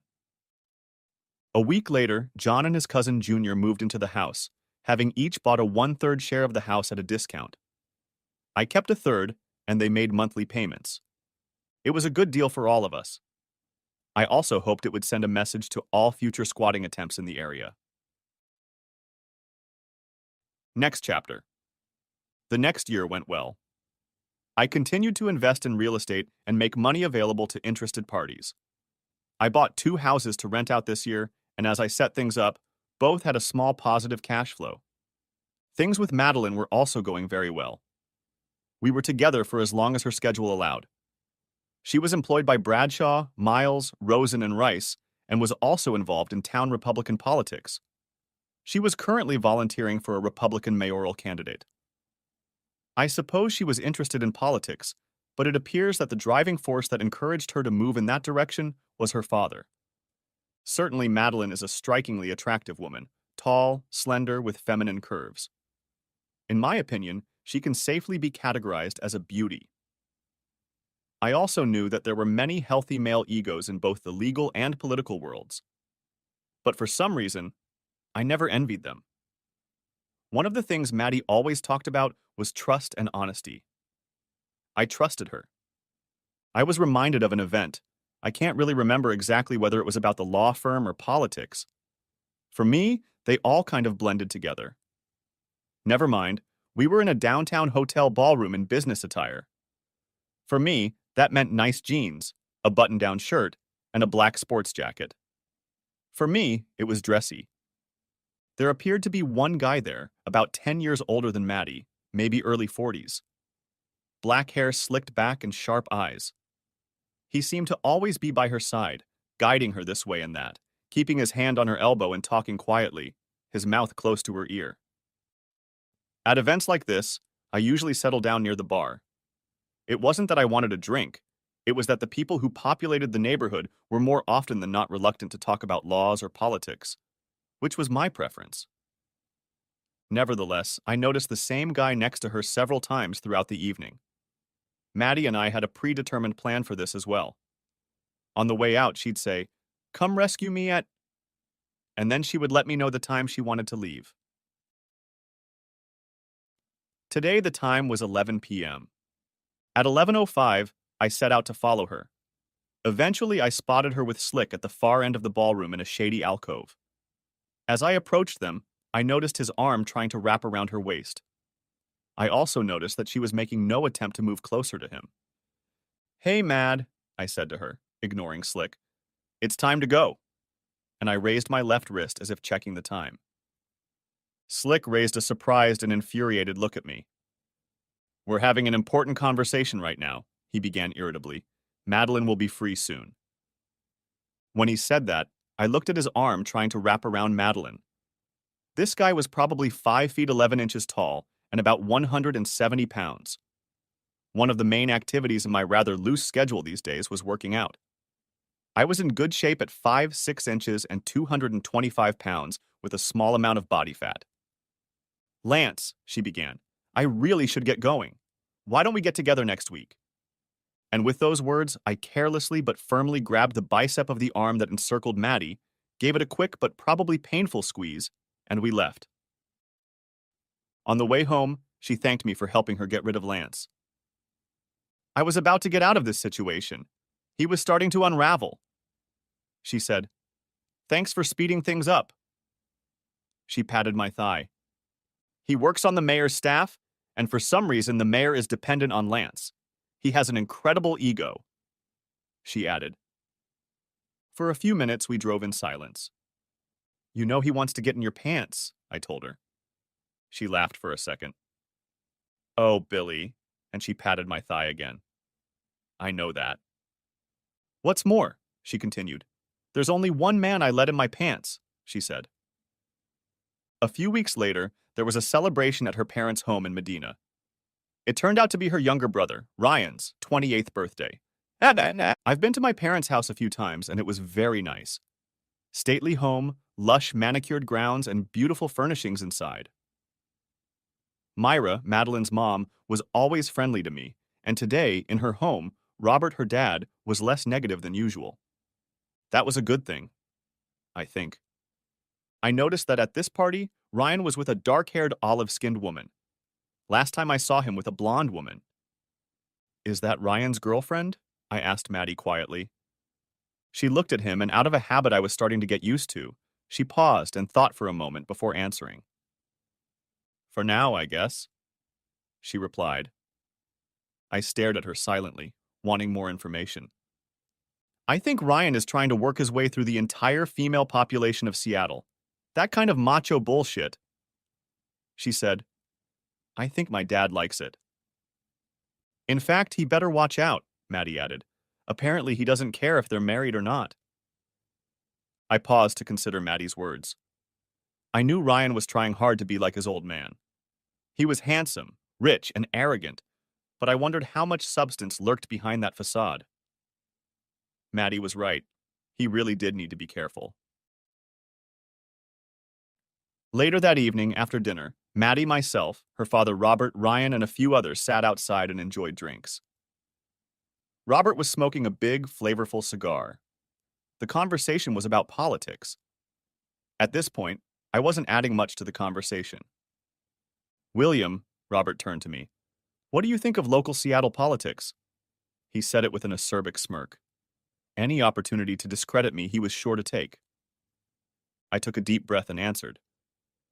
I don't care if they're Democrats or Republicans, I said, knowing Robert is a staunch Republican. I don't think any of them really want to help the people they represent. They're more concerned with their own power. There was silence after my statement. Then Robert started to chuckle. You haven't told him yet? He asked, turning to Madeline. Dad, nothing has been decided yet, she told him. What? I asked, confused. William, your friend, he nodded toward Maddie, is planning to run for city attorney in the next election. We need someone who will be tough on crime. I turned to Maddie. Really? I asked. Billy, come on, she said to me. We'll talk about this later. As we turned to leave, I couldn't help but notice Robert's satisfied, smug smile. Any opportunity to embarrass me was something he relished, especially if it could cause problems in my relationship with Maddie. I happened to notice the same look on her brother Ryan's face as well. Once again, the younger asshole was up to no good. Leaving her family's house that night, I was calm. I understand that she has private conversations with her father and that I may not know everything that is going on in her life. But a major life decision like running for office, I expected that based on our level of closeness, we would discuss. Perhaps I misjudged the depth of our relationship, I thought. Madeline knew I was concerned about the information her father had shared. Billy, she began, I haven't decided anything yet. The election is still almost 4 years away. I was going to tell you that I know this is a very sensitive subject. Dad has been urging me to make up my mind, and I have to admit that I'm interested. She said to me, Look, Maddie, I said, this is your life. If this is what you want to do, take action. I guess I thought our relationship was at a level where we could have talked about something as important as this before. She sat there, brooding as she often does, and said nothing. It's okay, I told her. We're just dating. It's none of my business what you decide to do with your life. I said it and meant it. Billy, she exclaimed, my life is your life. I love you. I hope we can spend the rest of our lives together. If you don't want me to do that, I won't. You are the most important thing in my life. You're the only person I can completely trust. And you know how important trust is to me. I sat stunned. It wasn't like Maddie to speak so personally. We occasionally uttered the word love.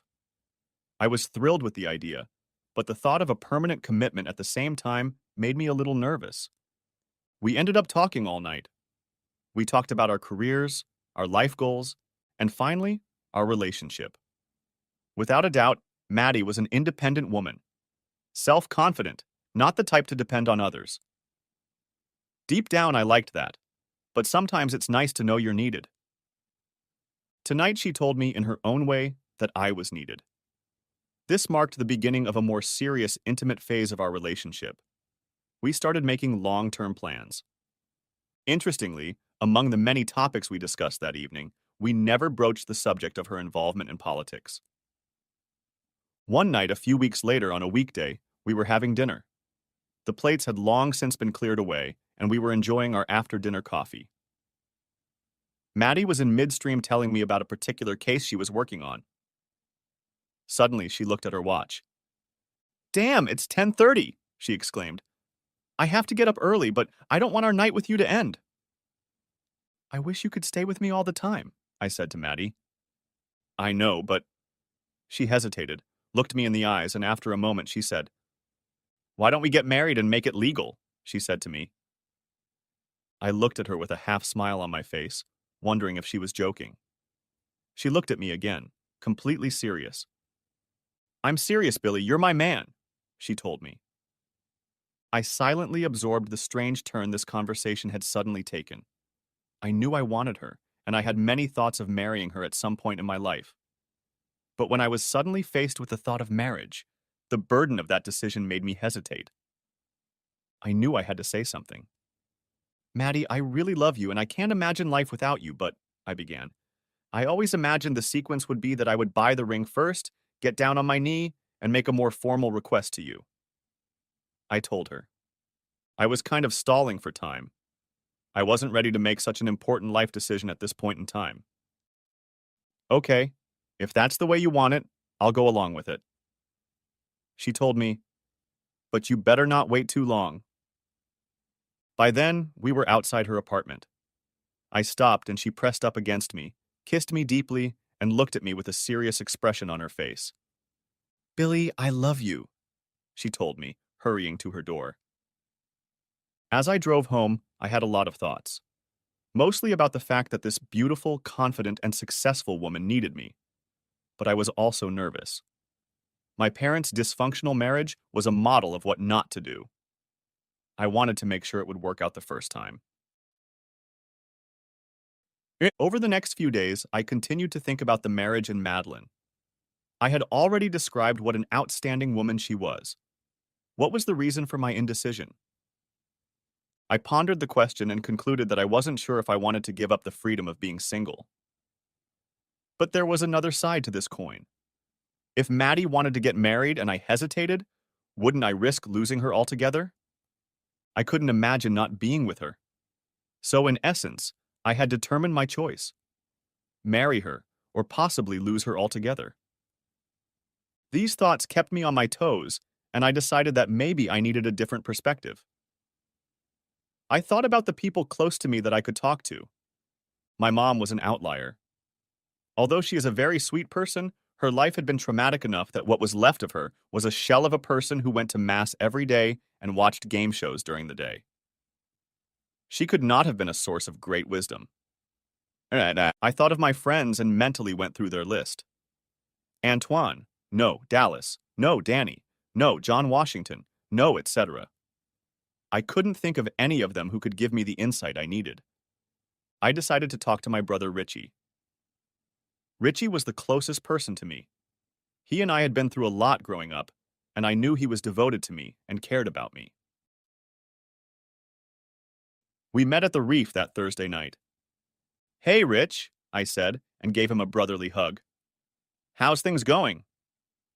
Billy, things are going great, he said, a little more excited than usual. I want to talk to you about something. He smiled. And then I saw Rich look over his shoulder at me, and a smile appeared on his face. Hey, babe, he said. Hey, babe, she said back, and then, hey, Billy. It was Leslie. I wondered if Richie had something going on with Leslie. I soon found out. Here's what I wanted to tell you, Billy, Rich said, as Leslie settled next to him in the booth. Leslie and I have been dating each other exclusively for about 6 months now, and she's going to move in with me. He told me, and they both smiled. For a moment, I was at a loss for words, digesting this information. Like I said before, Leslie is an attractive woman. I knew that side of her up close and personal. But beyond her, there didn't seem to be much to her. At least not to me. On the other hand, I didn't know what their relationship was like. Perhaps they were having deep conversations about the meaning of life, volunteering to clean up the planet, and taking online cooking classes together. Congratulations, I finally said, eliciting genuine happiness for them. You're both very nice people, and I'm happy for both of you. They both sat grinning, happy in their new relationship, looking across the booth at me and alternately glancing at each other. I'll get us each a cocktail to celebrate, Rich announced, and strode towards the bar, leaving just Leslie and me. Suddenly, Leslie started acting stiff. Leslie, what's up? I asked, but she wouldn't look at me, averting her gaze. Maybe she was embarrassed because we'd slept together, I thought. Billy, she began, not quite sure how to look me in the eye. I've changed. You knew me in my wilder younger years. I'm not like that now. I really care about your brother, she said. I'm happy for both of you? I told her. We chatted some more until Rich came back with the drinks. He started telling me about their plans. Later, Leslie excused herself to use the ladies' room. I'm glad you and Leslie are happy, Rich, I told him, and I meant it. and they did look happy together. "Thank you," he said. "I need to say one thing," he started. "I know you and Leslie have had a relationship a few times, and I want to admit it, but let's never talk about it again." "Rich," I said. "I'll never talk about it," I said, and quickly cast a glance over my shoulder toward the bathrooms. The coast was clear. "I'm happy for you. She's a great girl." I drove home that evening and pondered a few things. Deep down, I was happy for Richie and hoped things would work out for him and Leslie. Like I said, Leslie was a good person. I just hoped their life would be good. That got me thinking about Maddie. I couldn't help but compare her to Leslie. It was an unfair comparison. Maddie was smart, wealthy, came from a privileged family, and had ambition. As I approached my Madison Park neighborhood, I began to comprehend all the information I had received and draw conclusions. There were plenty of girls like Leslie, and again I wished her and Rich nothing but happiness. But I came to the conclusion that women like Maddie were rare, and now I had one who wanted me. I came to the conclusion that I needed to take action. I knew I wanted to spend the rest of my life with her. I decided I wanted to do it the right way. I was going to buy a ring, with the caveat that she could exchange it if she didn't like the style.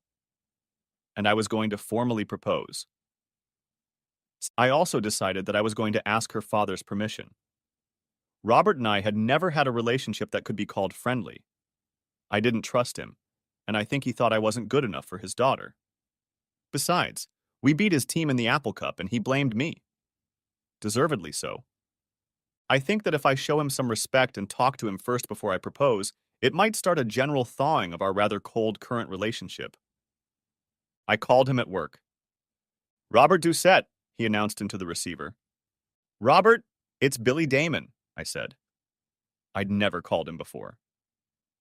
Several bars of silence passed before he answered. "Hello, William," he began. "What can I do for you?" I seemed to surprise him with my call, but his arrogance asserted itself rather quickly. "I was wondering if there is a day this week when you can have lunch," I asked. "Perhaps," he replied. "I'll have Andrea get in touch with you." "Thank you, Robert. My number is—" But I soon realized that he had already hung up. What a selfish asshole, I thought. The next day, I got a call from Andrea, Robert's assistant, confirming lunch on Friday at 12:30 at Persimmon. I promised myself that despite his elitist attitude, I wouldn't let him hurt me. He reminded me a little of the talkers when I played football. As soon as you made it clear that their words bothered you, they won. In Robert's case, his jabbering was a subtle and not so subtle way of letting me know he was better than me. I wasn't showing him weakness. I was at Persimmon's at 12:30 sharp. Robert arrived at 12:40 without any apology.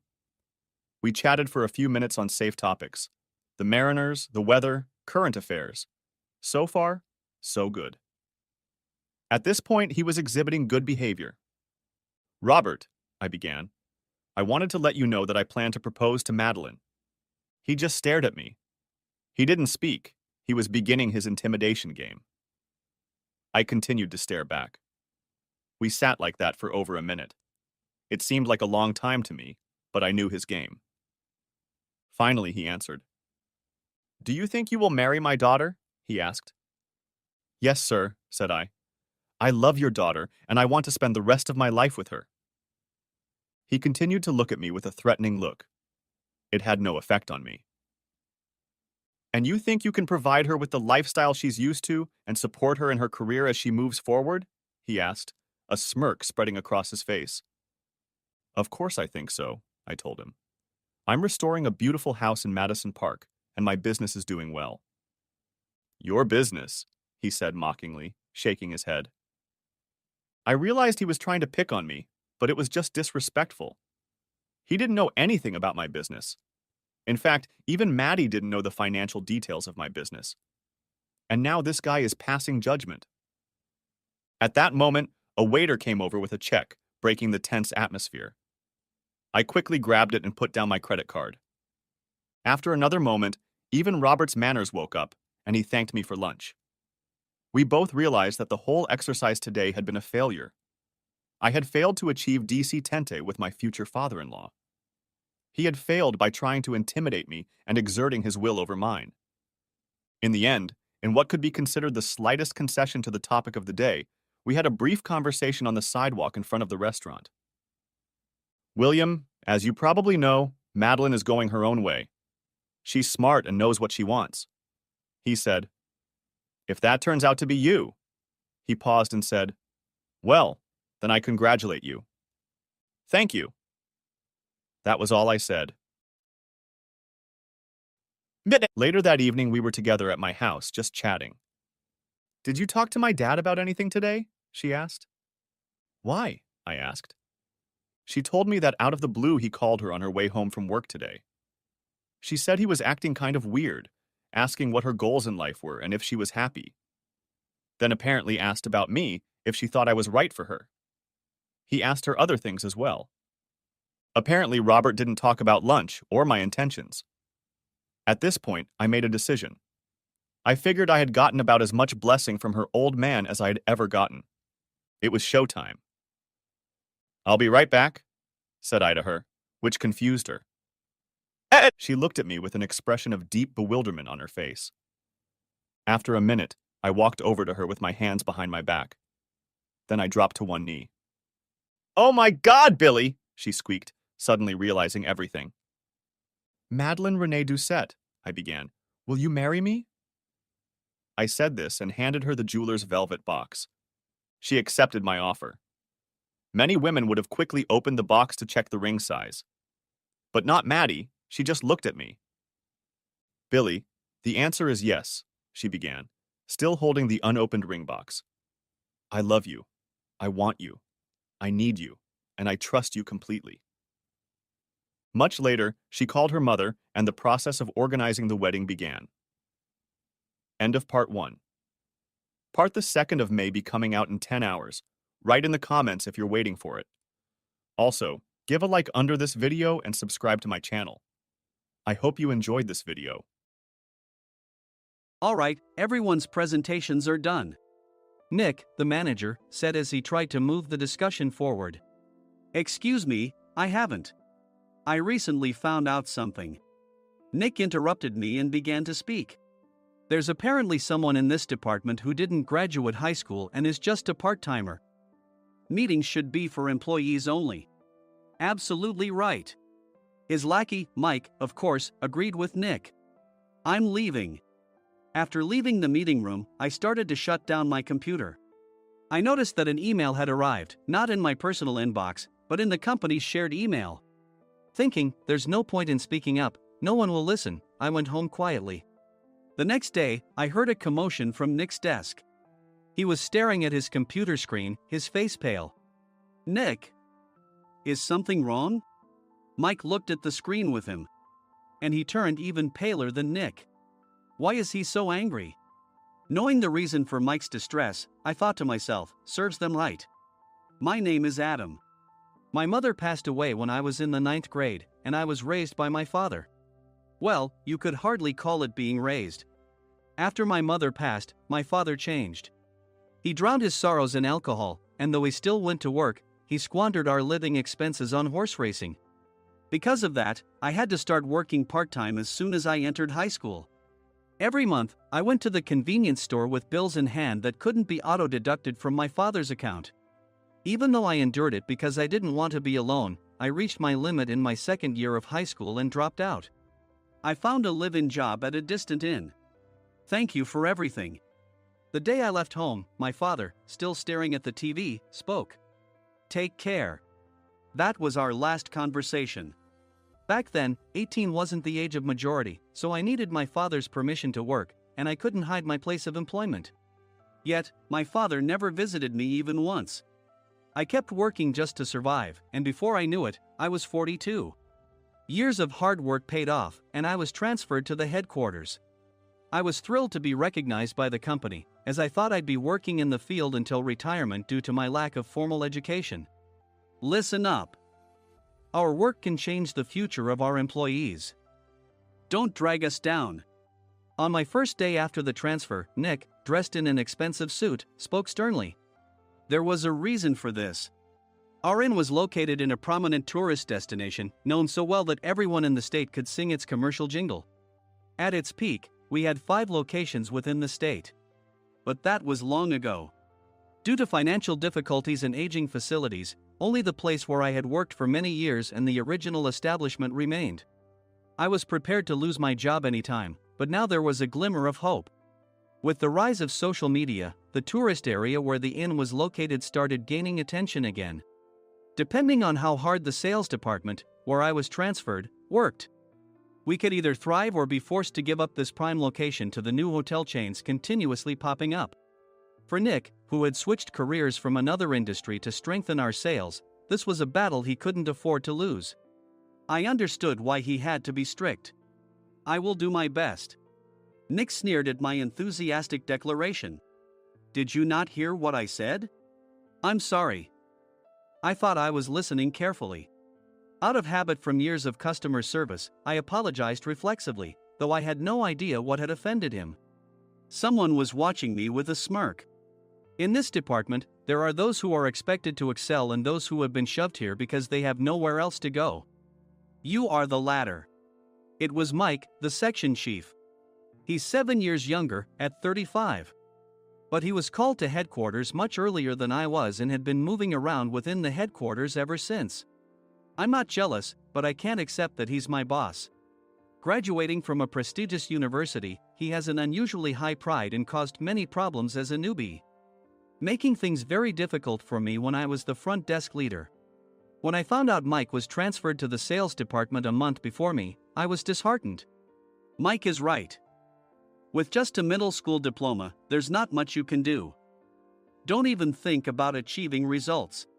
As if I didn't exist, Nick remarked, "I'm thirsty." Mike eagerly ran to the coffee maker. It seems Mike is Nick's lackey. I regretted being happy about my transfer to headquarters, wishing I had stayed on site forever. Send a direct mail to every company on this list by the end of the day. Nick only assigned me tasks that even a new graduate could handle. What? There are over 1,000 companies. You want me to send to all of them by today? Yes, if you and your fellow misfits split the work, even those with nowhere else to go should finish by today. I glanced at the employees typing away expressionlessly. They were worn out from customer service, only thinking about leaving on time, or were women reassigned after having children, with zero motivation for work. Even Sam, a new graduate from the same university as Mike, who was supposed to be among the expected achievers, had no enthusiasm for the job, having joined the company wanting to do customer service. "I don't care what they say, I plan to quit any time," he said. Only Nick and Mike were highly motivated, making all the decisions between the two of them. I originally only wanted to work at the inn to survive and had no particular attachment to this job. I swallowed my words, thinking I had no right to reprimand them. About a month after the transfer, Nick told us with a frustrated look. "To commemorate the 50th anniversary, we've decided to create a plan exclusive for one group per day. Originally, Mike and I were supposed to come up with it, but our president, Mr. Thompson, insists on hearing everyone's opinions. So, you all get a chance." As Nick explained, Mike began handing out prints. Make sure not to embarrass Nick.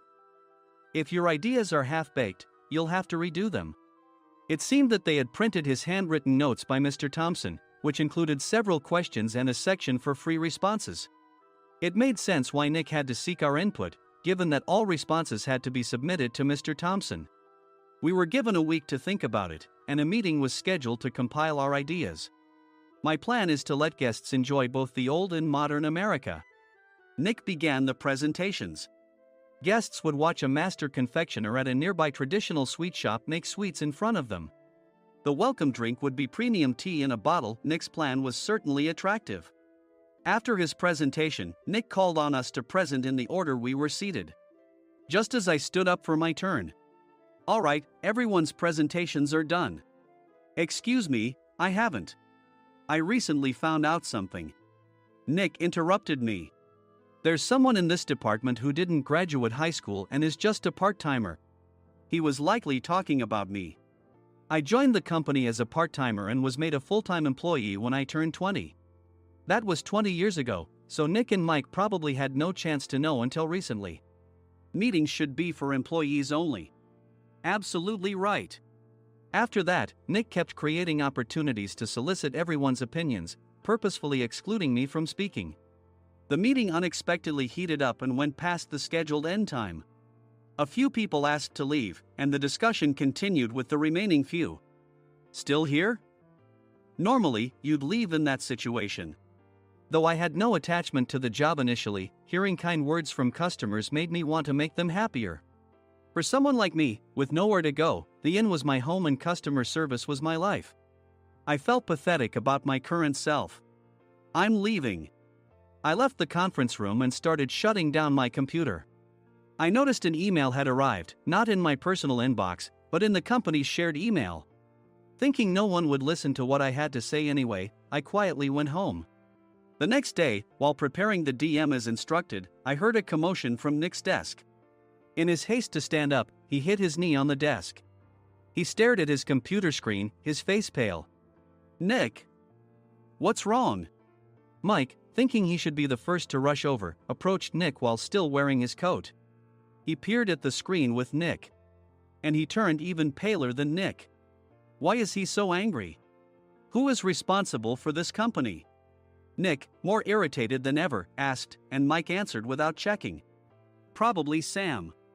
Sam wasn't there because he was attending a morning training session for new hires. Nick gave up on getting angry and returned his gaze to the screen. They were looking at an email that arrived right after the end of the working day yesterday. Apparently, no one, including me, had checked it before leaving. The email was from a large company that used us for their annual employee trips.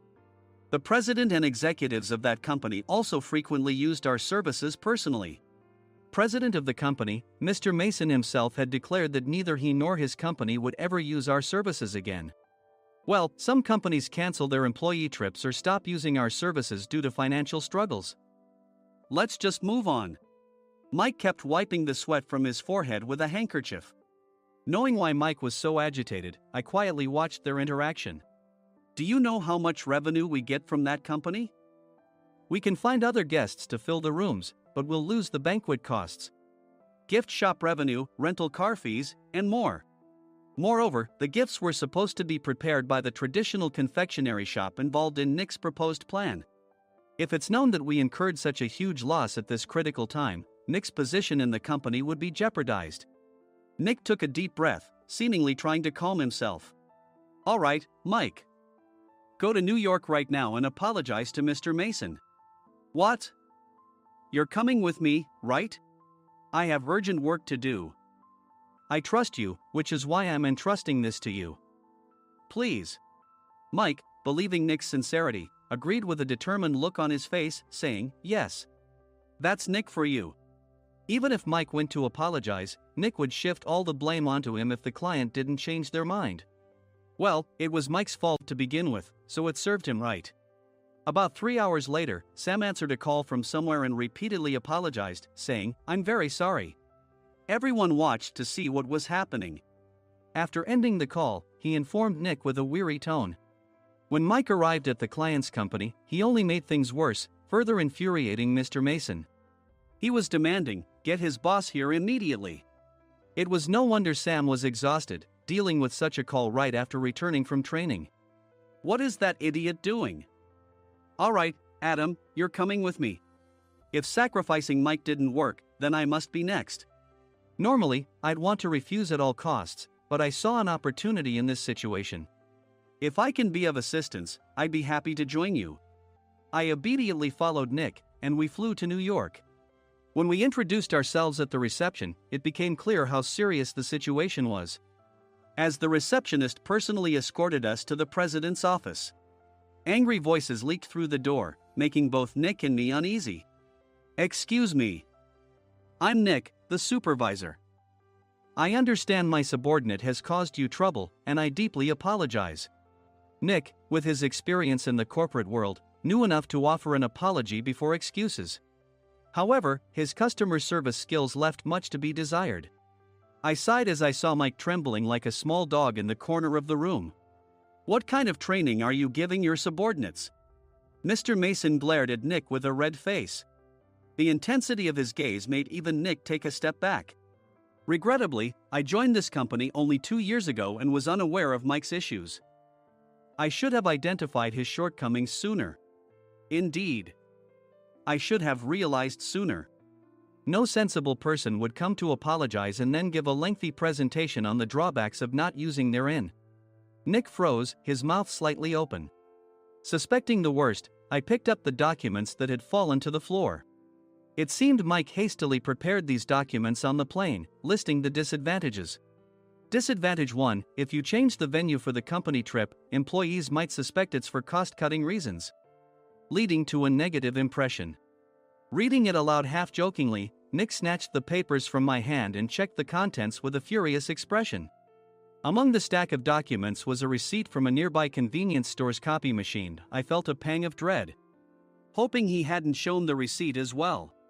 What do you think he said when I asked what kind of nerve he had to do this? I'm very sorry. Faced with the dire situation, Nick must have thought there was nothing left to do but apologize. In a voice smaller than I'd ever heard from him, he uttered words of apology. He said, "I'm a Harvard graduate. I don't believe I said anything wrong." Mike, what have you done? Forgetting his plan to pin the blame on Mike, Nick yelled loudly, even in front of Mr. Mason. "I didn't do anything wrong." "You're still saying that? Look at him." Mike pointed at me with a shaking hand. "I was assigned to headquarters in my 20s and now I'm a section chief. This guy only made it to headquarters at 42. Everything I've done proves I was right. So why are we losing the contract?" Having said his piece, Mike collapsed to the floor. "Of course. You were sent there because you had nowhere else to go." Mike never expected to hear such words from someone he looked down upon. He lunged at me, and Nick hurriedly stepped in to stop him. "Mr. Thompson told me Mike is a quick thinker, and to take good care of him." There's no way he was pushed aside. "Don't make things worse here." "He didn't say quick thinker, he said only quick-witted, didn't he?" I don't remember that part." I recalled the many troubles Mike caused when he was a newbie. When Mike was on the front line, his pride was so high that he never apologized to customers.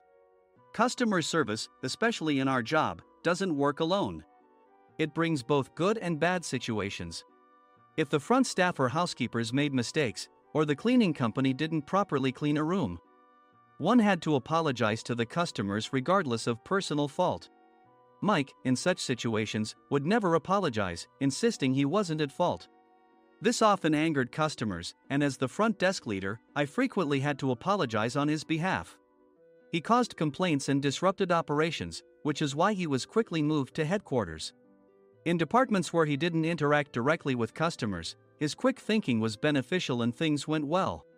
But it seemed his flaws were starting to show. Corporate reservations are supposed to be entered into the system by the sales representative.